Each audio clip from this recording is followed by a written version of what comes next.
This is Talk Business and Politics with Roby Brock.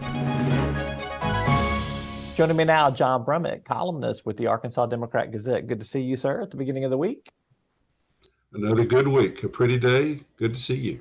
I know. You might have to get outside and enjoy some fall weather for a change. I intend to. There may be pickleball on my day's schedule. Pickleball. You know, my wife's a big pickleballer. You might have to get her out there and see if kind of a Bobby Riggs, Billie Jean King throwback sort of thing. See if you can do that. We can do that. I can trash talk and brag, and then she can beat me, and we can make ourselves famous. Yeah. All right, that sounds good. All right, what has been famous in national politics all last week is we had the perceived drama in the Speaker of the House in the U.S. Congress, which we were expecting. Kevin McCarthy ousted.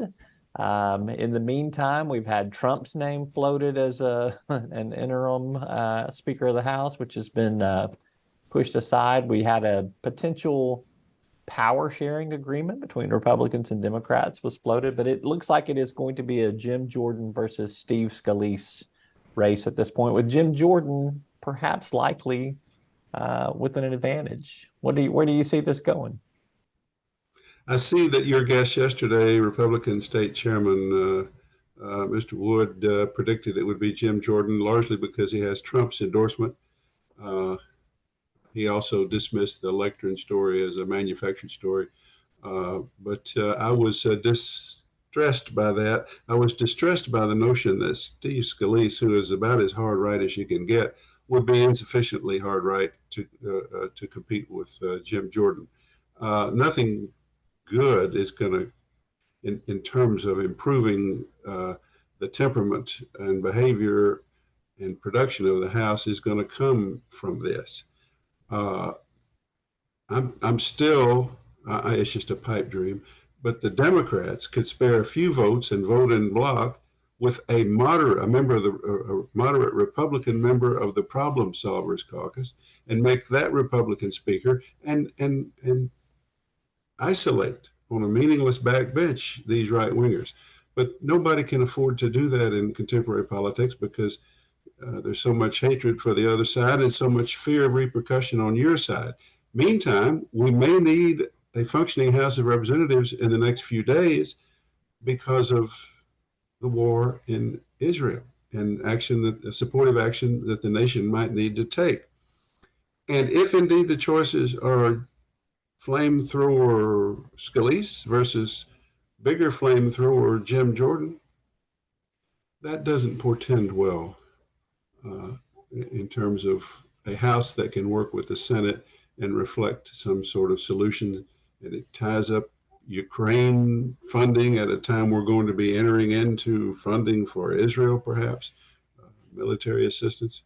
Very distressing time and a dysfunctional time in the United States, I'm sorry to say. It's amazing how much can turn in just 1 week's time. I mean, a week ago, really, the Israel situation wasn't even on our radar screen. And the speaker race, we just didn't know what was going to happen necessarily. We figured it was coming, but we didn't know kind of how it would play out. Let's go back to your point of a problem solver Republican. Yeah. You may be the only person who wants to go back to that. Nobody else thinks it's serious enough to talk about, but I appreciate it. Go ahead. Yeah. Well, I mean, it is what American politics needs, which is moderation. But I haven't heard of a person step forward and offer themselves as a candidate from that problem solver caucus. If that person were to come out, do you have anybody in mind that you think? I don't have anybody in mind. I just know that there are a few nominal, old style conservative to moderate Republicans, largely in the Northeast, who represent districts Biden carried.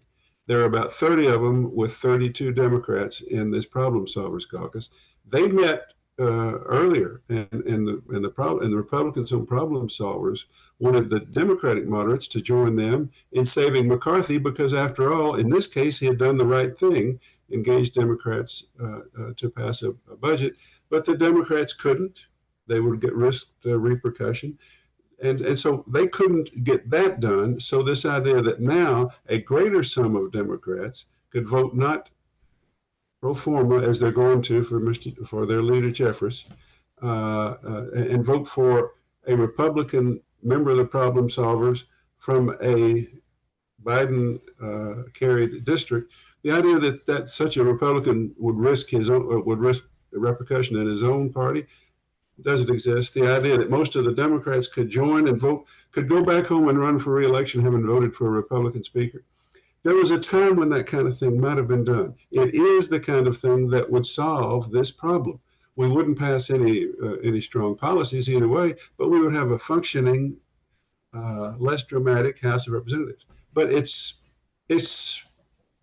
to me, it's just right there. The math is just right there. But I'm not a hardened partisan. In fact, I put an editor's note on my column tomorrow, warning the writer of this column hates both political parties, one more than the other, but both. So that's all I got on that. I didn't know that because you accused me last week of reading your columns in advance, but clearly it's okay. I just wondered how you managed to get into that file, but it's okay. It helps our discussion if you know what I'm thinking. So that's good. I am not hanging you out there as a Middle East peace expert, but let's talk about this over the weekend, this dramatic shift in Middle East politics with the Hamas attack on Israel, this war that has now broken out. There's a lot that we don't know. In the past, I think you would see a pretty unified American front in support of Israel. We do see a lot of rhetoric in that respect. Do you see it playing out differently this time around with this fractured politics that we have? I see everywhere I turn, I see a hideous mess of American politics. First, we have no functioning House of Representatives to deal with it. Second, we were going to have probably going to discontinue in the House in their vote any further additional aid for Ukraine. Now this, and I see the Republicans wanting to funnel military aid to Israel. They like Israel. They like Netanyahu. He's all Trumpy. They like him. They don't seem to worry so much about Putin because Zelensky seems too democratic to them. The idea that politics would stop at water's edge and we would work together as a unified country simply no longer exists. In fact, Republican Party Chairwoman Ronna McDaniel, did you see her quote yesterday on Fox? I did. Hamas's hideous atrocities offer an excellent opportunity for Republican candidates. Now, she'll probably come around and say that was a poor choice of words. I think it's a poor choice of thinking. And also, Republicans instantly said, Joe Biden is funding this offensive. They said by sending money to Iran in some sort of hostage matter, that money's still not received by them as far as I understand. They're saying with money being fungible, basically Hamas is committing these atrocities with the cash provided by Joe Biden.